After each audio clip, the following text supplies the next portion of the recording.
kulmiye waa xisbiga kaliya ee tiradiisu doorashadii ka sii dambeysay uu sii kordhayay. taas waxaad ka garanaysaa in xisbiga tamartiisa, aqoontiisa, hoggaankiisa, tiradiisa iyo taageerayaashiisuba ay maalinta ka dambeysay ay sii kordhayeen. barnaamijka maanta aan soo bandhigayno oo barnaamijkan ah buugga ku soo baxaya waa barnaamijkii afraad ee siyaasadeed maxaan ku dhahdayay xisbiga kulmiye uu soo bandhigo. afartaa barnaamij buugaagtoodu way diyaarsan tahay oo kuwa kalena waanu soo bandhigi doonaa maalinta la soo bandhigayo. barnaamijkan waxaa soo diyaariyey xubno aqoon-yahano ah oo maalinta la soo bandhigayo ka soo qayb galaya, bandhiga iyagu furaya, jeedinaya tiro wanaagsan oo aqoon-yahano ah oo aqoon-yahanadaasi ka tirsan yihiin xisbiga kulmiye ayaa ku soo bandhigay. barnaamijyadii ka horeeyey oo uu kani ka mid yahay iyo labadii barnaamijka kale oo la soo diyaarinayo, mid walba waxaa soo diyaariyey aqoon-yahano aqoon kala jaajaada leh.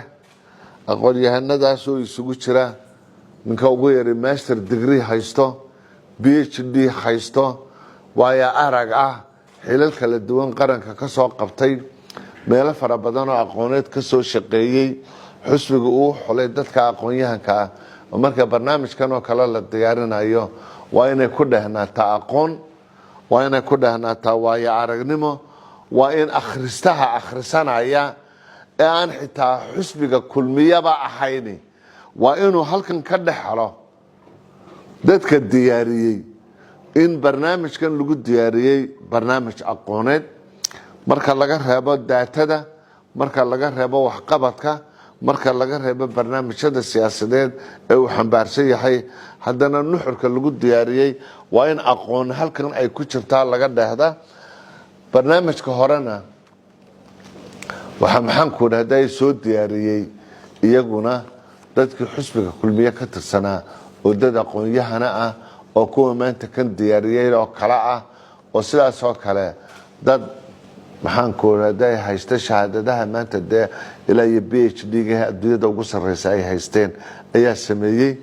barnaamijyada kulmiye maaha barnaamijyo maxaan ku dhahdayay dad laysaga ururiyey oo aan barnaamijyadaas hadhowto kuwa xusbiyadahe maanta jira iyo ka kulmiye populationka loo bandhigayaayo dadka waxaa la leeyahay una cod qaada qolo walaybana ama qof waloo muwaadinahoo reer somaliland waxaa lagugu maamulayaa waa barnaamij xusbiyeede.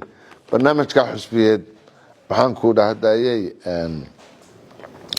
ka dheehda, ka akhrista, ku qiimeeya xusbi walba aqoonta iyo barnaamijka uu soo bandhigo.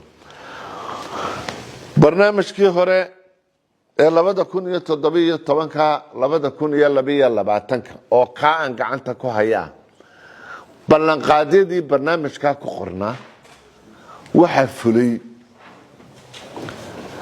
85%. way adag tahay adduunyada macal dowladaha horu maray ee dhaqaalaha faraha badan leh, kuwa batroolka soo saara iyo shidaalada noocyadiisa kale, kuwa maxaan ku dhahdayay warshadaha ugu waaweyn adduunyada leh, maraakiib sameeya, diyaarada sameeya. xusbiyada kasta, madaxweyne kasta marka la dooranayo wuxuu soo bandhigaa barnaamij. way adag tahay ama waxaan odhan karayaa lamaba heli karayo xusbi soo bandhiga oo yidhaahda barnaamijkaygii siyaasadeed 85% baan fuliyey. waa arrin aad iyo aad u adag. arrintaa markaa barnaamijkan cusub kaayagii hore kii ka horeeyey, barjadka miisaaniyadda dowlad kasta adduunyada markay samaynayso waa barnaamij mala awaal, waa barnaamijka waa hindisahaasi 200 oo wax oo dhiba buu la kulmo.